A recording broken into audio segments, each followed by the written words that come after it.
Stanley, Scuba, Sailing, and Adventures.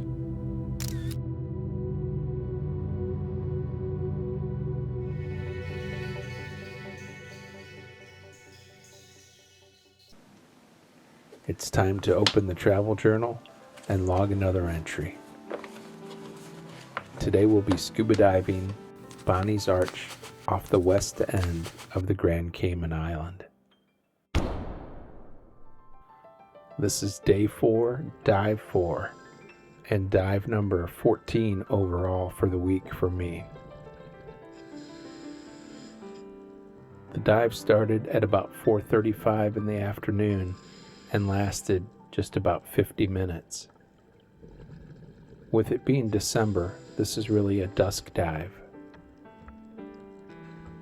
I logged an average depth of 41 feet and a maximum depth of 65 feet. I noticed this Cubera snapper swimming at me pretty quickly after I got in the water. I feel pretty confident about that identification as a Cubera snapper. They range in size from 1.5 to 3 feet, reaching a maximum of 5 feet, and they're most commonly found in depths of water from 60 to 180 feet. As I mentioned, this is a dusk dive, and the day was pretty overcast as we'd been having some weather challenges all along. So there's not a lot of ambient light here, and you can see the video almost looks a little grainy at times when I'm not really close enough for the video lights to reach the subject. The graininess is caused by the auto ISO adjustment in my GoPro camera. I've since changed that setting and I've forced it to stay within a certain ISO range. I think I'd rather have the video be a little darker than grainy. Here we are at Bonnie's Arch. This is what the dive site is named for. It's really quite a spectacular archway, as you can see divers swimming through. It's quite huge.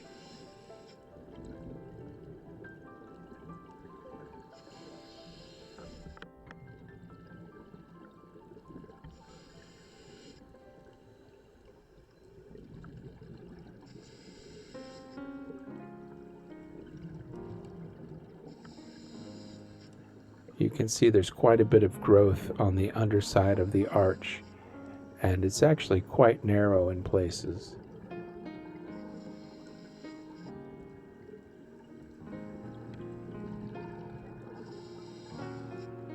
There you get another view of the arch.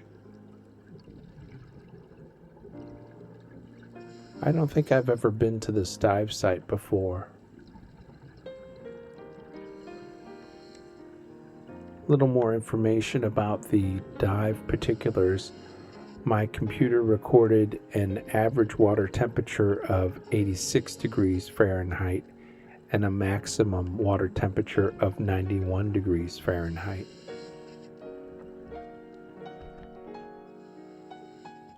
With these temperatures, I'm quite comfortable in just a trunks and rash guard.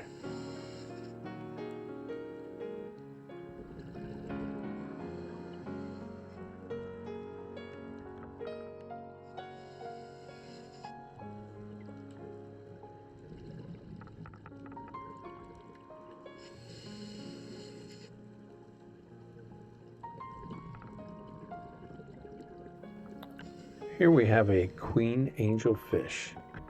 They range in size from 8 to 14 inches, reaching a maximum of 18 inches, and are most commonly found in depths of water from 20 to 80 feet.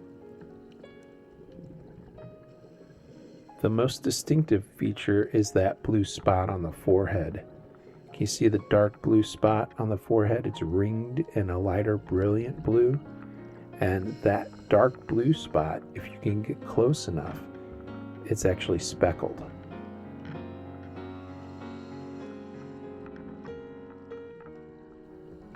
I'll try to get a little closer, and if we can get the fish to turn towards us, You can see the speckles in that dark blue spot.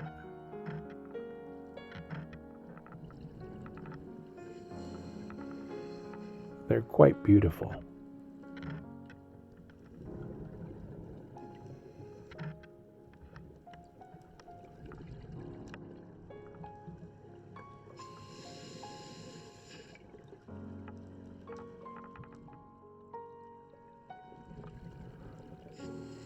There's a lot going on this dive site. This is a great place. Do you see those couple of odd-shaped swimmers right in front of me? It's a group of smooth trunk fish. There are actually 3 of them swimming around there. I had to keep moving along. The current's picking up. Notice how everything is kind of bent over? That's from the current.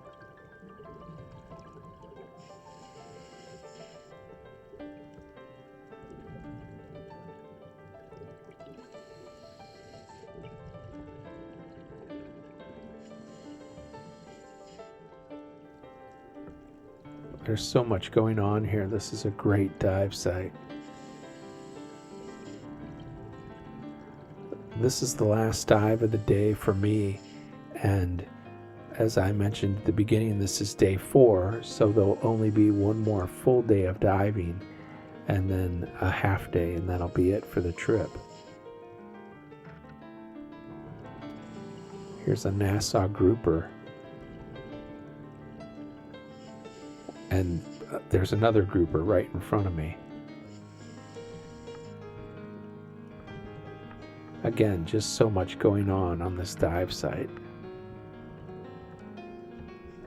And these are fairly good-sized groupers.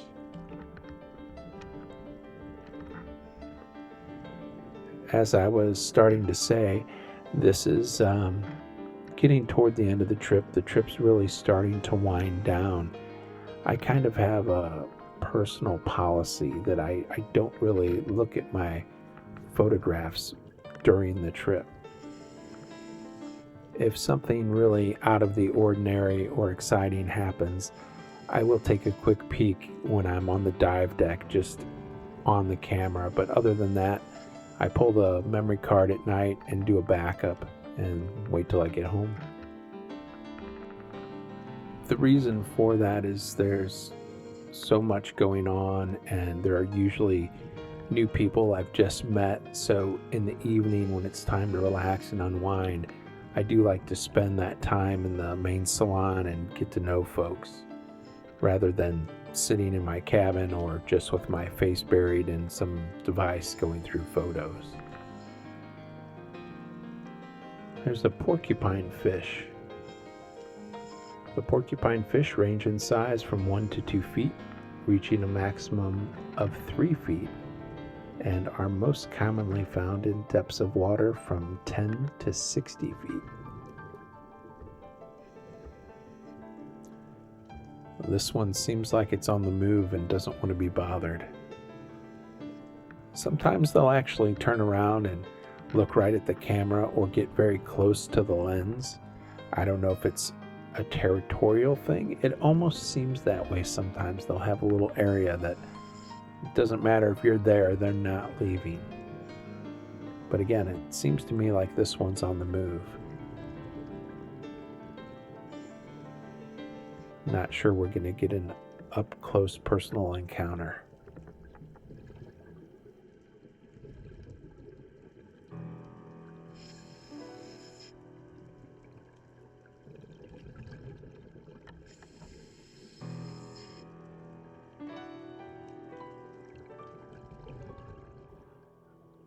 So much going on here. I know I've said it before, but there is. This is a great dive site. As I started to talk earlier about the pictures and waiting to get home, I know I've mentioned in this video series we had weather challenges. We didn't get to dive all of the sites we wanted to, but for some reason, when I got home and started going through the photographs, I feel like I have more really good photos from this trip than I have from a lot of other trips. And I guess the point there is that you just never know. You never know how things are going to turn out. We didn't have the best sunlight. We didn't have the best visibility. We didn't dive the best sites. But I ended up with some of the best photographs that I think I've ever taken.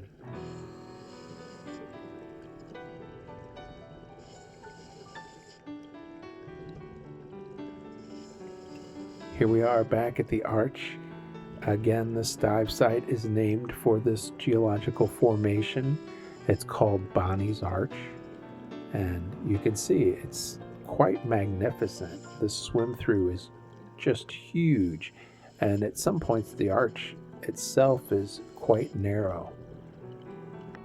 It's really spectacular.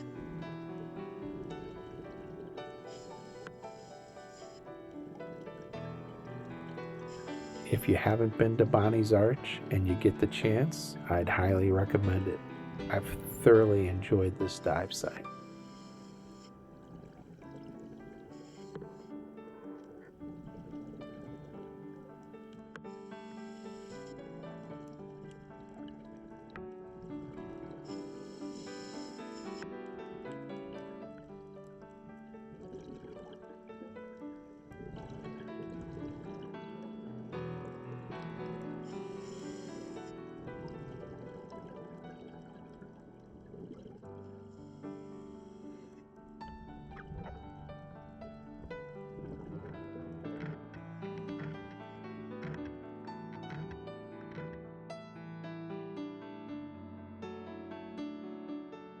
Thanks for watching.